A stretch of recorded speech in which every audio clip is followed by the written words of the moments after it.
It started with a blocked driveway, but it ended with a moat and a drawbridge. And no, I'm not joking. One Friday morning, I opened my garage to leave for work, and there it was. Karen's massive SUV parked sideways across my driveway like it was her own private parking lot. I stood there, coffee in hand, just staring. She didn't even look up from her phone. I asked politely. She rolled her window down and said, "Maybe try waking up earlier." That was the moment I snapped. You see, this wasn't the first time. Karen had been a recurring nightmare ever since she got onto the HOA board, complaining about trash cans being out too long, measuring lawns with a ruler, and parking wherever she wanted. But when she started turning my driveway into her personal space, that's when I decided it was time to build something she'd never forget.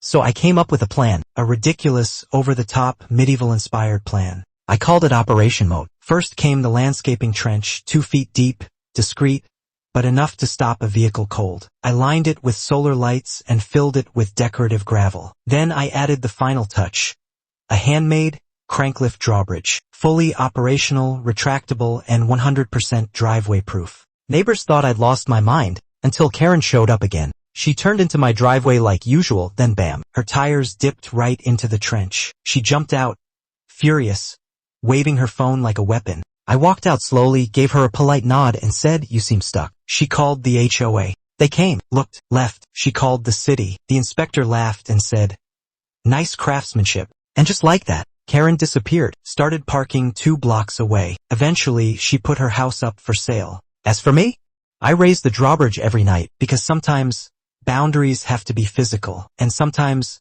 poetic justice needs hinges. Comment "justice served" if you're still with me, and tell me, what would you have built to stop her? A fence?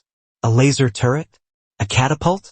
Don't forget to like, subscribe, and hit the bell, because next week, I'll tell you how Karen's replacement tried to ban my mailbox and how I turned the HOA meeting into a medieval trial. Let's just say, I brought the gavel.